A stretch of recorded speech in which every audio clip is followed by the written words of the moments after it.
여러분 안녕하십니까? 안보실장입니다. 제가 지난번에 서울에서 출발 전에 사전 브리핑을 드렸었는데 오늘은 어제 상황을 감안한 업데이트를 말씀드리고자 합니다. 우선 일정에 대해서 간단히 말씀드리겠습니다. 어제 정상회담은 16시 55분부터 18시 50분까지 소인수회담, 확대회담까지 당초 예정된 시간을 훌쩍 넘겨서 약 2시간가량 진행되었습니다. 소인수회담은 원래는 20분 예정되어 있었는데 한일 관계, 한미일 협력에 대한 정상 간의 허심탄회한 논의가 이루어졌기 때문에 1시간가량 진행되었습니다. 이어진 확대회담에서도 한일 관계 전반과 실질 협력 방안, 지역 및 글로벌 정세의 여러 주제에 대한 의견 교환이 있었습니다. 양 정상이 2달 만에 다시 만났음에도 이렇게 오랜 시간 회담을 가진 것은 그만큼 지역과 국제 정세가 격변하고 공동 대응할 과제가 많다는 것을 양 정상이 인정하고 또 양 정상이 교분을 더 높인 가운데서 대화를 했다는 것을 의미한다 하겠습니다. 이어진 친교 만찬에서는 정상 내외분과 공식 수행원까지 참석한 가운데 화기애애한 분위기에서 대화가 진행되었습니다. 이 만찬에는 회담에 참석한 이와야 다케시 외무대신 외에도 나카타니 겐 방위대신, 그다음에 다치바나 게이 이치로 관방부장관, 그다음에 나가시마 아키히사 총리의 안보보좌관 등 이시바 총리의 측근 정치인들과 강요들이 대거 참석했습니다. 한편 만찬 메뉴에는 이시바 총리가 대학 4년간 카레를 주로 먹었다고 알려질 정도로 카레를 좋아하는 이시바 총리가 이시바식 카레를 내놓았습니다. 이시바식 카레는 인터넷상에도 많이 알려져 있는 메뉴라고 합니다. 제가 만찬 시의 특징에 대해서 몇 가지만 따로 말씀을 드리겠습니다.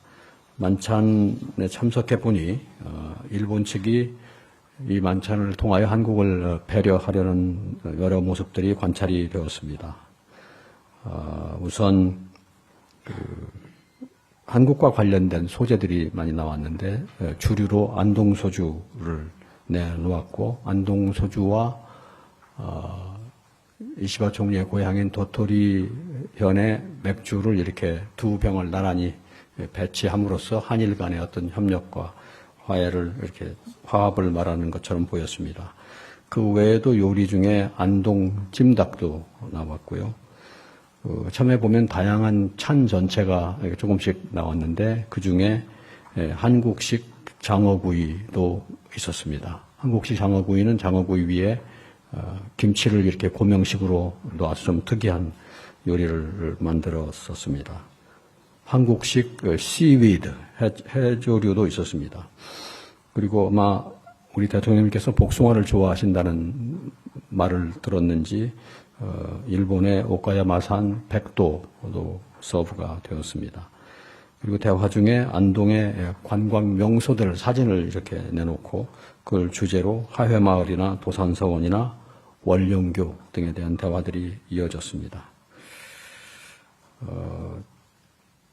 아까 말씀드린 안동소주와 도토리현 맥주 외에도 일본산 적포도주, 백포도주, 일본산 사케 등이 나왔고 대화 주제는 아주 다양했는데 정치인 가족들로서의 애환이랄까, 또 정치인으로서 대중과 소통하는 여러 가지 방식 중에 SNS에 관한 이야기들도 많이 나왔고, 또 지도자와 강요들 간의 업무하는 스타일에 대한 얘기들도 많이 있었습니다.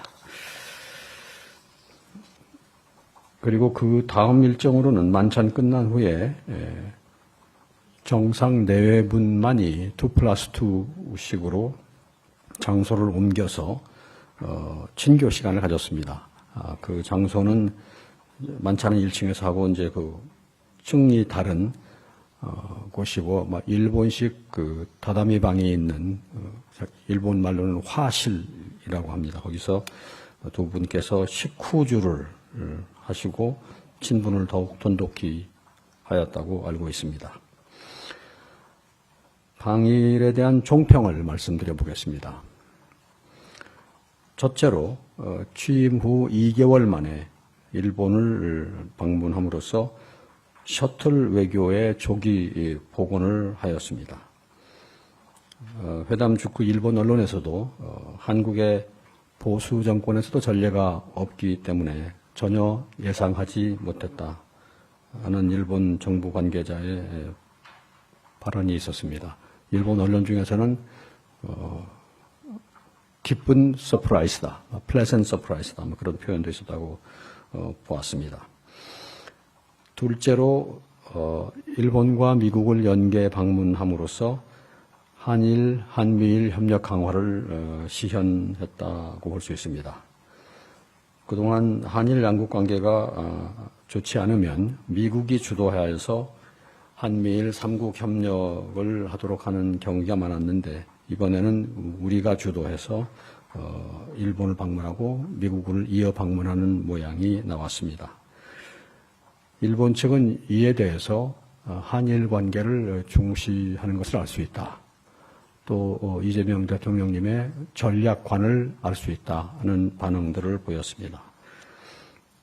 셋째로는 양국 정상 간의 전략적 소통 강화를 통해서 또 범정부적인 정상 이하 각급 레벨에서도 많은 소통을 확대하기로 했습니다.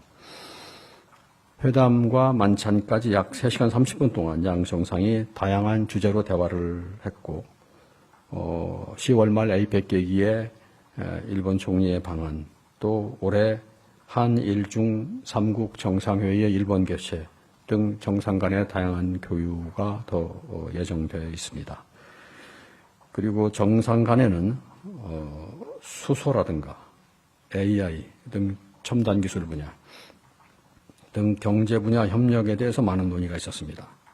그 외에도 저출산 고령화, 수도권 집중 문제, 또 지방 발전 문제, 인구 감소, 농업 방제 등 공통의 사회 과제에 대한 당국 간의 협의체 출범도 합의가 되었습니다.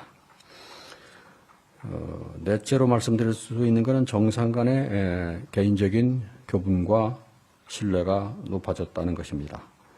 회담과 만찬, 그리고 또 그 이후 친교 시간을 통해서 두 분 간의 교분이 깊어졌다고 봅니다. 대화 도중에 이시바 총리께서는 이재명 대통령님의 자전적 대담집을 읽었다고 하는 말씀도 하셨습니다. 그 책은 그 꿈이 있어 여기까지 왔다 하는 한국어의 일본어 번역본인데 서명을 해달라는 말씀도 있었습니다. 다음으로는 회담 시의 주요 논의 사항에 대해서 말씀드리겠습니다. 먼저 소인수 회담 때인데요. 한일 관계가 나아가야 될 방향과 인식에 대해서 깊은 대화를 하였습니다. 대통령께서는 이시바 총리를 두 번째 대면하게 된 것인데도 이번 회담을 통해서 양국이 보다 협력을 강화해 나가야 한다는 데 대해서 뜻을 같이 했다고 생각하십니다. 조금 더 딥백으로 말씀드리자면 국민 정서와 역사의 측면, 또 국민 간의 신뢰를 심화해야 될 필요성에 대해서도 솔직하고도 심도 있게 대화를 했습니다. 한일 관계에 대한 인식과 고민을 함께 나눈 시간이었다고 할 수 있습니다. 그리고 방미를 앞두고 한미 관계, 미일 관계, 그리고 한미일 간의 협력 방향 등에 대해서도 전략적 소통을 했습니다. 두 분 간 소인수 대화에서 상당한 시간이 대미 관계 또 관세 협상 등에 할애되었습니다. 과거 문제에 대해서도 논의가 있었는데 이 문제는 과거 문제의 구체 현안에 대한 논의였다기보다는 과거 문제를 어떻게 다루는 것이 좋을까? 또 과거 문제를 어떻게 다루음으로써 현재와 미래의 협력을 추동할 수 있을까 하는 다소 좀 철학적 인식, 또 기본적 접근에 대한 논의였습니다. 또 그 과정에서 이시바 총리께서 한국의 문화나 역사에 대한 깊은 관심과 또 존경이 있다는 것도 알 수 있었습니다. 그리고 소인수 회담에서 나온 얘기 중에는 두 정상이 정치인으로서 가지고 있는 약간의 유사점에 대한 언급들도 있었습니다. 주로 우리 대통령께서 하신 말씀인데 지방 발전에 큰 관심을 가졌다는 공통점이 있고 또 항상 어려운 상황에서 끊임없이 도전하는 스타일의 정치인이라는 점도 공통점이 있다고 말씀하셨고 또 주류에 대해서도 필요하면 과감히 할 말을 하는 스타일이다. 그런 점에서도 공통점이 있다. 이런 말씀들을 나누셨습니다. 다음으로는 확대 회담입니다. 양국이 발표한 공동 언론 발표문에 나와 있지만 전반적으로 광범위한 영역을 타치하면서 협력의 방향에 대해서 공감대를 형성했습니다. 그리고 우리 대통령께서는 이시바 총리의 방안을 초청하면서 가능하면 지방에서 만나뵈면 좋겠다는 말씀도 하셨습니다. 지방 발전에 대한 두 정상의 관심을 반영한 말씀이었다고 생각이 됩니다. 이시바 총리께서는 과거 여러 차례 방한했지만 서울만 방한했었다는 말씀으로 이야기를 이어갔습니다. 그리고 두 정상은 한일이 다방면에서 협력을 확대해야 한다는 데 대해서 공감대를 이뤘습니다. 정상 간 셔틀 회교와 함께 경제, 사회, 문화, 또 안보나 첨단 기술, 기후변화, 청정기술 등 각 분야별로 협력을 확대하기로 하였습니다. 또 워킹 홀리데이 등 인적 교류 확대 합의와 인적 교류 확대를 위한 전용 입국 심사대 운영 확대 방안 등에 대해서도 검토할 필요성을 제안하였습니다. 한미일 협력이 영내 평화와 안정 유지를 위해서 필수적이다는 점에 공감을 했고 한미일 간 공조를 심화시켜 나가는 방안에 대해서도 상호 협의하기로 했습니다. 마지막으로는 공동선언과 공동언론발표문에 대해서 좀 말씀드리겠습니다. 공동선언이라는 것은 한일 간에 98년 김대중 오부치 선언, 또 2003년 노무현 고이즈미 선언 등 우리 정상의 국빈 방일 계기에 주로 발표가 되었습니다. 공동선언은 공동언론발표문에 비해 보면 분량도 많고 또 김대중 오부치 선언을 보면 공동선언 외에도 공동행동계획도 채택된 바 있습니다. 그런데 양국 간의 공동선언은 2003년 이래 채택된 적은 없습니다. 공동언론 발표문은 그동안 발표되기도 했었는데 공동기자회견으로 가름하는 경우도 많았습니다. 그래서 역사를 찾아보니까 공동 언론 발표문을 배포한 것은 이번이 17년 만입니다. 사실은 이번 정상 방문은 좀 급히 추진되었기 때문에 실무진 간에는 이번에는 공동 문서를 만들지 않는 방향으로 협의를 진행했었습니다. 그런데 이재명 대통령께서 그 말씀을 보고받고 모처럼 셔틀 외교를 재개하는 계기이기 때문에 이번에 공동문서를 만드는 것이 좋지 않겠느냐는 지시를 하셨기 때문에 저희 실무진이 다시 일측과 협의를 했고 그 결과를 거쳐서 오늘 발표를 하게 된 경위가 있습니다. 이상 제 말씀은 마치고 질문 있으시면 말씀드리겠습니다. 맨 뒤에. 예, 시장님. 취재 편의점 장윤선 기자입니다. 오늘 발표 내용 상세한 설명 우선 감사드립니다. 일단 공동 발표문에서 98년에 있었던 김대중 오부치 선언에 나오는 역사인식에 대한 역대 내각의 입장을 전체적으로 계승하고 있음을 언급하였다라고 되어 있는데요. 실제 이것은 과거에 아베나 기시다나 다 했던 내용입니다. 그러니까 사실상 그 김대중 오부치 선언에 나왔던 통절한 반성과 사죄 같은 구체적인 내용이 없어서 이 부분은 어떻게 받아들여야 되는지 하는 것이고요. 왜 중요하냐면 이것이 강제징용과 관련해서는 이미 대법원 판결이 있었고 대한민국에 대한 일본의 불법적인 식민지배에 대해서 인정한 판결이 있었습니다. 그럼에도 불구하고 윤석열 정권에서 제3자 변제 방식이라는 방법으로 피해자 인권 문제를 제대로 해결하지 못한 점에 대해서는 국내에서 상당히 비판이 있었던 게 사실입니다. 이 부분에 대해서 이재명 대통령도 과거 대표 시절에 이 부분은 계묘늑약이다 이렇게 비판한 바 있는데요. 관련해서 이재명 정부의 과거사 문제에 대한 기본 입장이 어떤 건지 좀 여쭤보고 싶고요. 사실 이번에 많은 국민들께서 기대하고 바랐던 것은 윤석열 정권 때 채우지 못했던 일종의 이제 물컵의 반잔 있지 않습니까? 관련해서 이번에 이시바 행정부에서 채워준 반잔은 어떤 내용이라고 봐야 하는지 그것도 여쭙겠습니다. 네, 이번 방문은 준비 기간이 굉장히 짧았던 방문이고 셔틀 외교를 복원한다는데 주안점을 두면서 추진이 되었습니다. 그리고 또 방미에 연결되어서 준비했기 때문에 또 방미와의 함의점이 많이 있습니다. 그런 맥락에서 볼 때 이제 과거 문제에 대한 많은 논의, 또 심도 있는 합의 도출은 추구한 바가는 아니었습니다. 그럼에도 불구하고 과거 문제에 대한 논의는 꽤 상당 기간 할애되어서 있었습니다. 저희가 이번에 공동 언론 발표문을 만들 적에 과거 부분에 대한 무슨 정교한 표현을 도출하려고 한 건 아니었고요. 협의 과정에서는 과거 문제가 충분히 논의가 되었고 발표문에 나온 내용은 이제 일본이 종래 취해오던 노선을 반영한 정도입니다.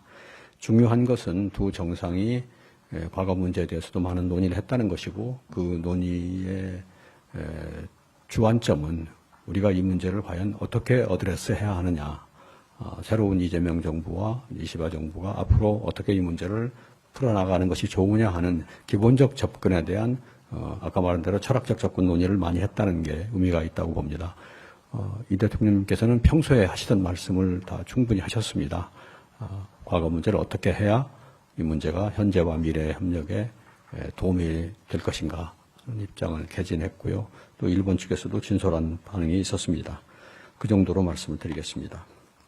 예, 실장님 수고 많으셨습니다. 저 미디어팬의 김소정입니다. 약간 후속 질문이 될 것 같은데요. 두 정상께서 과거사 문제에 대해서 다소 철학적인 인식도 공유했다 이렇게 말씀을 하셔서 여쭤보는 건데 이시바 총리의 반응이나 혹시 주요 발언 소개해 주실 게 있는지 궁금하고요. 아니면 실장님께서 같이 들으시면서 어떤 판단을 하셨는지 말씀을 좀 부탁드립니다.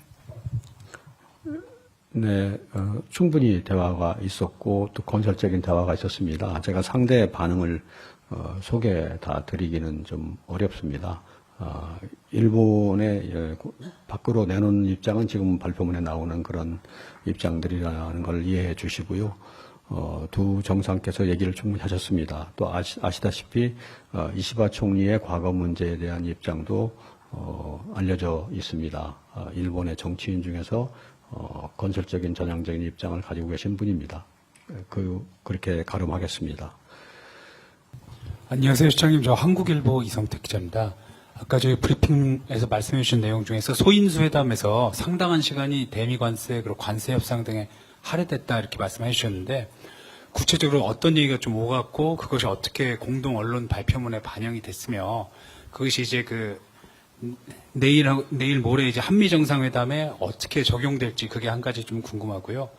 또 하나 이제 그 수산물 일본산 수산물 수입 재개 문제가 그 뭐 정상회담 중에 나왔다면 어떤 내용이 오고 갔는지 소개 가능한 부분이 있으면 소개해 주시면 감사하겠습니다. 미국과 관련된 또 관세와 관련된 얘기들은 많이 있었는데 주로 일본 측에서 일본의 경험이랄까 일본이 그동안에 느꼈던 점들을 우리에게 도움말 형태로 얘기하는 방식이었습니다. 우리에게 많이 도움이 되었고요. 또 우리 대통령께서도 또 추가 질문도 하시고 그런 토론들이 있었습니다. 마침 저희가 이제 오늘부터 그 길을 향해 떠날 거기 때문에 많은 참고가 되었다고 생각하고 일찍에 감사하는 입장입니다. 수산물 문제는 구체적으로 논의되지는 않았습니다. 전반적으로 그냥 포괄적으로 논의는 되었지만 구체적으로 논의되지는 않았습니다. 네, 실장님 서울신문 김진아 기자인데요.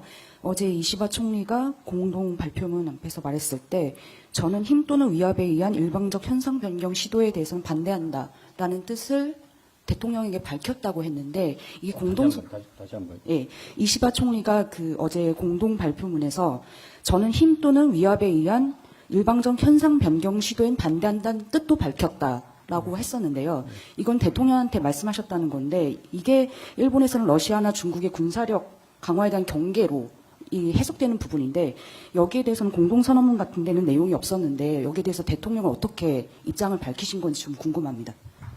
네, 논의된 내용들이 다 공동선언에 반영되지는 않고 또 중요도에 따라서 이제 일부 반영되고 일부는 반영되지 않고 또 어떤 것은 이제 완벽한 견해 일치가 있는 건 반영이 되고 또 나머지는 반영이 안 되고 그렇습니다. 그런 얘기가 있었고 저희들이 그 경청을 했습니다. 네, 실장님 뉴시스 김수현입니다. 과거사 문제 하나만 더 조금 짚고 넘어가고 싶은데요. 그 실장이 사전 브리핑에서 이제 한일 관계 협력, 그러니까 한일 협력 관계를 먼저 더 확대하고 구축하면서 그 일본의 전향적 자세, 태도 이런 걸 조금 유도하겠다 이런 식으로 이런 걸로 저는 이해를 했는데 이번 회담을 통해서 이재명 정부 임기 안에 조금 전향적인 입장이나 자세 그거를 조금 기대를 하고 좀 계시는지 그거를 조금 가능성을 좀 보셨는지 네, 궁금합니다. 네, 제가 그때 말씀드린 건 이제 저희가 그런 방향으로 해보겠다는 말씀을 드린 건데 그것은 상대적인 것이니까 일본의 어떤 반응을 어디까지 견인할 수 있을지는 아직은 확실치는 않습니다만 이번 정상회담은 한일 간의 관계를 선순환으로 가지고 가는데 큰 기여를 했다고 생각을 합니다. 그래서 제가 전에 말씀드렸던 그런 기대를 여전히 가지고 있습니다. 구체적으로 어떤 사안에 대해서 어떤 결과가 도출될지는 이제 해봐야 되겠습니다만 섣불리 말씀드리고 싶지는 않고요. 그런 방향으로 움직여 나가고 있다. 이번에 정상회담은 이제 선순환의 추동력을 다시 가미한 보탠 그런 결과를 가져갔다고 생각합니다. 앞으로 노력을 해보겠습니다. 단지 이런 일들이 뭐 금세 바로바로 이렇게 가시적 성과로 이어진다고 장담하기는 좀 쉽지 않고 또 일본 내에 또 다양한 정치 지형이 있지 않겠습니까? 그리고 또 일본 사회 전반의 분위기와 흐름도 있을 것입니다. 또 한국 사회의 정치 지형, 한국 사회의 사회 어떤 사고방식의 추세 등등이 있겠죠. 그걸 잘 감안하면서 선순환이 성과를 내도록 노력을 해나가겠습니다. 실장님 감사합니다. 질문해 주셔서 감사합니다. 이데일리 김유성 기자라고 하고요. 이제 곧 미국을 대통령께서 가시는데 지난 금요일과 좀 비교해서 좀 업데이트된 거를 좀 말씀 주시면 좋을 것 같은데 일본과의 회담 전과 후를 비교해서 미국과의 관세, 그러니까 미국과 이후의 협상이나 회담에 있어서 좀 저희가 좀 임할 것, 업데이트된 것 위주로 좀 말씀 주시면 좋을 것 같습니다. 네, 저희가 일본과 좋은 관계를 발전시키면서 미국과 협의를 하러 간다는 것은 일본은 물론 미국에서도 긍정적인 움직임일 것입니다. 그러한 분위기를 조성하면서 미국과 협의를 하려고 하고요. 지금 여러 가지 협의는 계속 진행 중입니다. 그래서 최종적으로 정상회담에서 많은 성과를 내려고 노력을 하고 있습니다.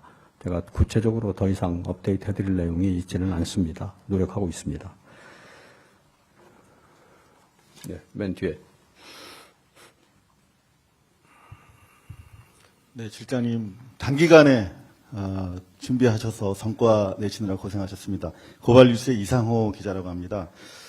일본 언론도 대체로 말씀하신 것처럼 기분 좋은 놀람이라고 표현할 정도로 예상하지 못한 수준에서 시점에서 이루어진 이번 한일 회담 관련해서 말씀하신 대로 그동안에는 한국의 반대에도 불구하고 미국이 한미일의 협력을 추동해오는 그런 분위기였는데 이번에 미국 방문을 앞두시고 일본에 먼저 손을 잡자고 제안하시고 셔틀 외교를 복원하는 상당히 지난 한국전쟁 이후에 한반도와 지역 정세에서 볼 수 없었던 그런 외교적인 사건이다 이렇게 저는 개인적으로 평가하고 싶은데요. 이게 사실 관세 협정과 관련된 도미를 앞두고 양국 간의 이해가 나름대로 또 부합한 측면이 있었다고 보는데 미국에서 긍정적이라고 보고 있을 거라고 말씀하셨는데 레버리지로 작용할 가능성이 충분히 있지 않느냐 그런 의미에서 일본 측에서 관세 협정과 관련해서 느낀 점 도움말이 많이 오갔다. 상당히 중요하게 이야기가 되신 것 같은데 일본이 바라보는 관세 협정과 관련된 좀 속내 혹시 좀 공개하실 수준에서 말씀해 주실 수 있는 내용 있으시면 좀 부탁드리겠습니다. 글쎄요, 한미일 협력의 차원에서 보면 미국이 그 중시하는 과제이기도 한데 한일이 과거로부터 유래되는 여러 가지 현안들이 있음에도 불구하고 좋은 협력을 향해서 나아간다는 것은 긍정적입니다. 그러니까 큰 틀에서 보아서 긍정적인 요소가 훨씬 많을 것이고 또 한일이 당면한 현안이 있어서 서로 의견을 교환하고 경험을 공유하고 잘 대처해 나가려고 협의하는 것이 무슨 부정적인 의미를 줄 가능성은 저는 없다고 생각합니다. 우리한테도 도움되고 또 일본한테도 도움이 되고 미국이 그걸 뭐 부정적으로 볼 거라고 생각하지 않습니다. 전문적인 여건은 좋고요. 단지 한미 간에 아직 그 협의를 요하는 현안들이 있죠. 그거는 이제 현안이기 때문에 언제나 있을 수밖에 없습니다. 그걸 잘 대처를 하겠습니다. 제가 지금 여러분들과 토론하면서 약간 받고 있는 인상 중에 하나는 이겁니다. 일본 언론에서 이제 반응들이 아주 긍정적이고 이번 회담은 잘 되었다 하게 되면 이제 한국의 언론은 또 자연스럽게 생기는 의문이 그런 걸 겁니다. 일본에서는 잘 됐다고 하는데 그러면 우리는 이게 어떻게 평가해야 되느냐? 일본에서 잘 됐다면 우리는 어떻게 이게 잘 된 거냐 아닌 거냐? 근데 지금 우리가 접근하는 방식은 일본에 도움이 되고 한국에 도움이 되고 미국에 도움이 되는 방향을 하기 때문에 일본에 잘 된 게 한국에 잘 된 거고 그런 공간이 많은 겁니다. 물론 현안들이 좀 있긴 합니다만 그거는 제가 말씀드린 것처럼 잘 되었다는 분위기를 먼저 추동함으로써 그런 선순환의 에너지로 잘 대처하도록 해보겠다 하는 접근이기 때문에 모두에게 일종의 윈윈이라는 게 이상한 것은 아닙니다. 예, MBN의 선한빛 기자입니다.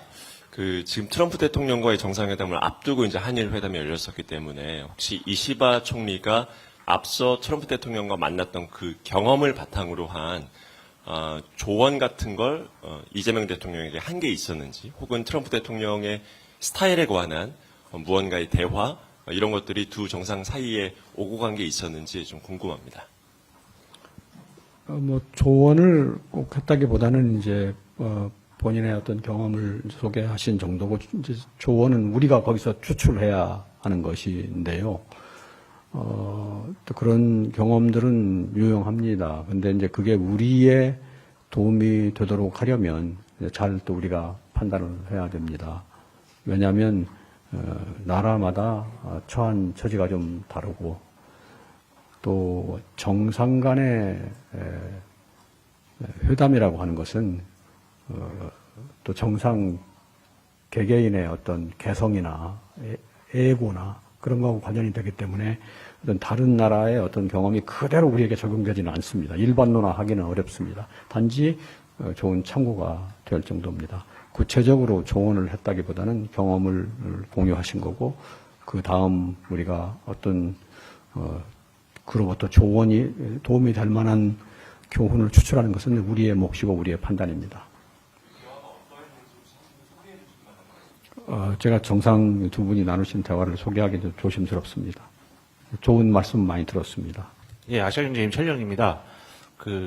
저희 북한 문제 관련해서 마지막으로 여쭤보겠는데요. 오늘 아침에 북한에서 지대공 미사일 시험 사격을 했고요.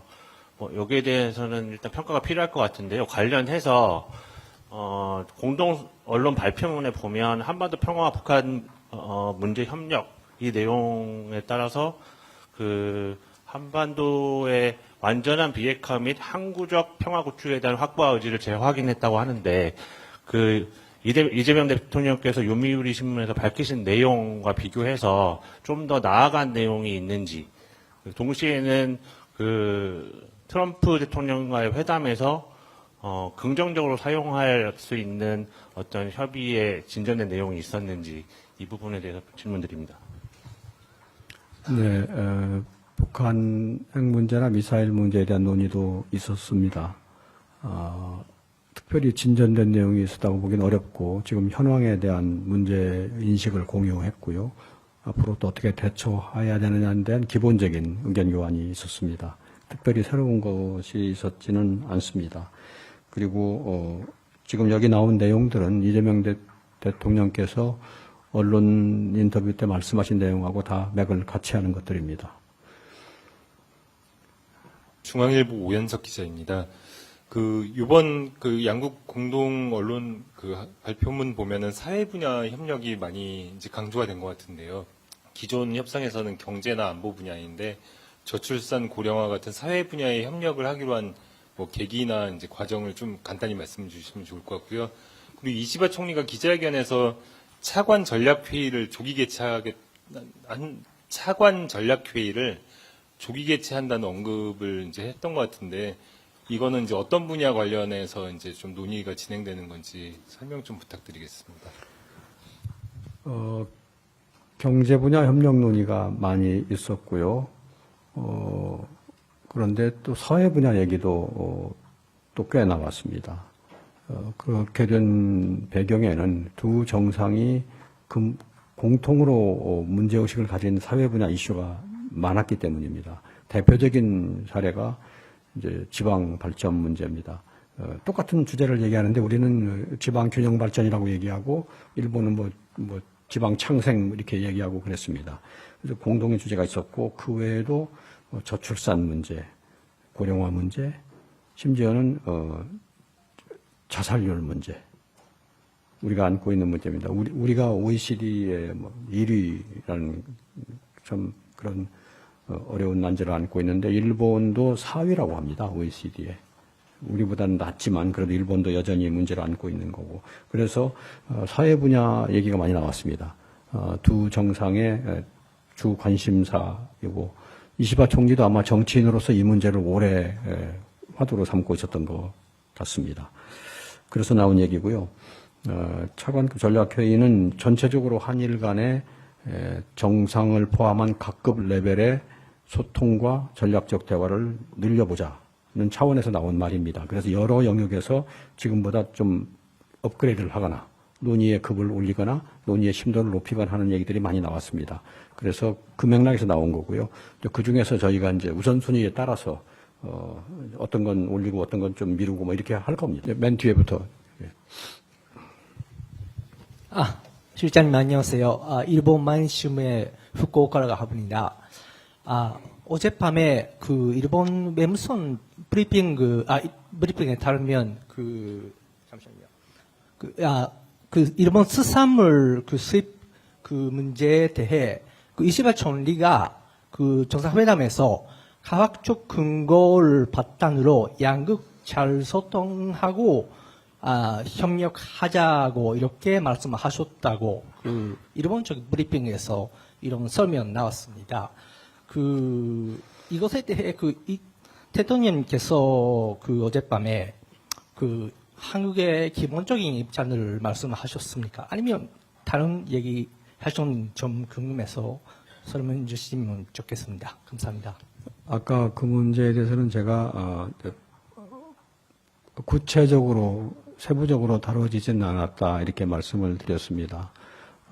이시바 총리의 제가 있었던 계기에서의 이시바 총리의 말씀은 그런 문제를 포함한 관심사를 이렇게 표명하신 거는 있었다고 생각합니다. 그러나 구체적으로는 협의가 되지는 않았습니다. 네.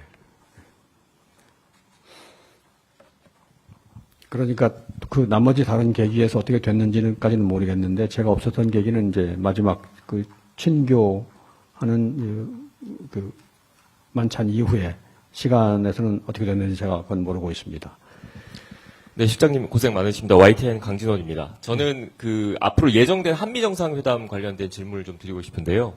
강훈식 비서실장이 오늘 한국에서 미국으로 출국할 예정입니다.